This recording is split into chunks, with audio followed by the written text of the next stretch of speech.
Φτάνοντας στο χωριό Ατσική, επισκεπτόμαστε την εινοποιία του κυρίου Κουκουλήθρα. Από τις μακροβιότερες επιχειρήσεις στη Λίμνο, παράγει τα τοπικά αναψυκτικά με την ονομασία Κρίνη, όπως επίσης και εξαιρετικό κρασί. Βρισκόμαστε με τον κύριο Στέλιο Κουκουλήθρα, λοιπόν, για να πιούμε ένα ποτηράκι από αγνό χυμό σταφυλιού.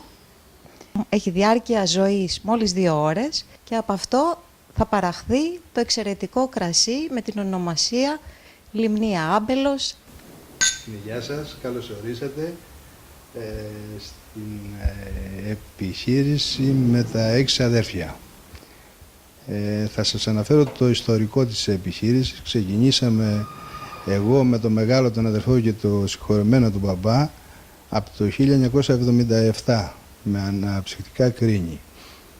Λοιπόν, στη συνέχεια μπήκανε και τα αδέρφια στην επιχείρηση και δουλεύουμε από τότε όλοι μαζί. Ξεκινώντας με τα αναψυκτικά, παράγουμε πορτοκάλι, λεμόνι, γκαζόζα, σόδα, κόλλα, μπιράλ, διαφορετικές συσκευασίες σε 1,5 λίτρο, σε 500, σε 330, σε 250 και έτσι δροσίζουμε και το απολαμβάνουν οι κάτοικοι της Λίμνου και όχι μόνο, και οι επισκέπτες και βασικά όλος ο κόσμος. Στη συνέχεια μας μπήκε η ιδέα να προχωρήσουμε και στα κρασιά, αφού είχαμε παράλληλη δραστηριότητα και με αμπέλια, να μπούμε και στο χώρο του κρασιού. Και έτσι βγάλαμε στην αρχή 2 κωδικούς, τη Λιμνία Άμπελο στο λευκό, pop ονομασίας προέλευσης, και το ερυθρό που είναι από την αρχαία ποικιλία Καλαμπάκι, και αυτό pop. Στη συνέχεια βγάλαμε το λευκό πάλι Λιμνία με το ημίγλικο και τώρα τελευταία έχουμε βγάλει και το Άμπελος Φριζάντε, καινούριο προϊόν. Το έχουμε βγάλει με συνεργασία με το Πανεπιστήμιο και υπολογίζουμε ότι θα πάει καλά, υπολογίζουμε ότι θα είναι το δυνατό μας προϊόν.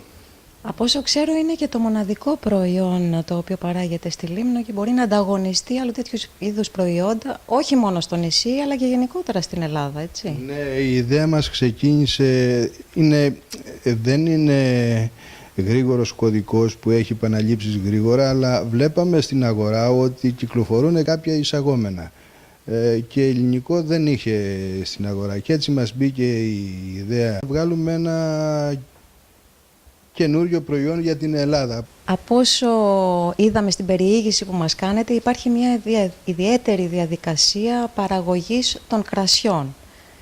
Πείτε μας 2 λόγια. Έχετε δίκιο.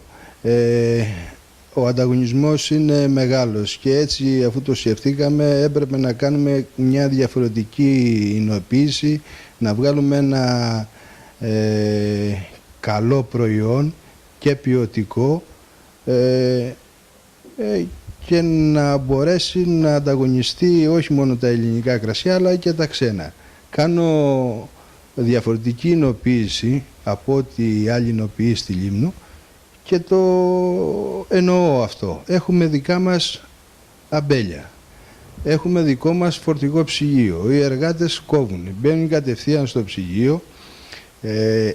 Ένα άλλο σημείο είναι ότι δεν εινοποιώ μέρα, εινοποιώ αφού μαζεύονται τα σταφύλια την ημέρα, μπαίνουν στο ψυγείο, ψύχεται και έρχεται το βράδυ να κάνουμε την εινοποίηση. Εινοποιώ μόνο βράδυ δηλαδή, που κάποια άλλα εινοπία δεν το κάνουν. Και έτσι βγαίνει το διαφορετικό ποιοτικό προϊόν. Μιλήστε μας λίγο για τα διαφορετικά είδη κρασιών τα οποία παράγεται εδώ, τη γεύση την οποία θα απολαύσει ο επισκέπτης και ο λιμνιός. Όσο αφορά το λευκό, βγάζω 2 λευκά. Το ένα είναι βιολογικό, είναι από Μοσχάτα Αλεξανδρίας η ποικιλία, Είναι γνωστή η ποικιλία αυτή που αφήνει τα αρώματά της. Λοιπόν, βγάζω ένα βιολογικής καλλιέργειας πιστοποιημένο και το άλλο είναι βιολογικής, αλλά δεν υπάρχει πιστοποίηση. Αυτά συνοδεύονται, μπορείς να τα συνοδεύσεις με ψάρι, με ελαφριά φαγητά, κρεατικά, σαλάτες. Να πάμε στο λιμνία γεύση που είναι μπρούσκο και είναι πιο βαριά φαγητά. Να πάμε στο ημίγλικο κουκουλήθρα που είναι αυτό, να επισημάνουμε ότι είναι από την πιο αρχαία ποικιλία. Είπαμε το Μοσχάτο Αλεξανδρίας είναι 100%, δεν υπάρχει άλλη ποικιλία, και είναι και το λιμνιό το μαύρο που βγαίνει σε ξηρό και σε ημίγλικο. Οπαδός της ανακύκλωσης. Όντως κάνω κάθετη παραγωγή, δηλαδή από τα μπέλη, στον οποίο, στύψιμο, αποσταγματοποιείο και ξανά ό,τι υπόλοιπο ξανά στο χωράφι για να γίνεται η ανακύκλωση. Δεν πάει τίποτα χαμένο. Γίνεται αλυσίδα.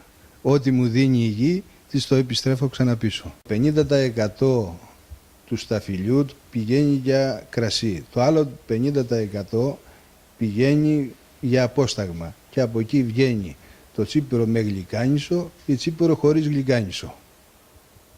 Το προϊόν αυτό το βρίσκουμε αυτή τη στιγμή στην αγορά? Αυτή τη στιγμή όχι, αλλά ευελπιστούμε σύντομα να το βρίσκεται σε όλη την Ελλάδα και όχι μόνο. Εμείς πού μπορούμε να βρούμε τα εξαιρετικά κρασιά σας, εκτός από τη Λίμνο δηλαδή που τα δίνετε σε κάποια μαγαζιά? Είναι αρκετά τα μαγαζιά για τη Λίμνο, περίπου στο 35-40%. Επιγραμματικά να αναφέρω την εταιρεία Χρυσάφι με τα αρκετά καταστήματα, το Βασιλόπουλο. Είναι έτοιμη η δουλειά να μπει και στο Μασούτι. Τα βρίσκεται στη Μυτιλήνη, Αθήνα, Θεσσαλονίκη, Καβάλα, Δράμα, Σάμο.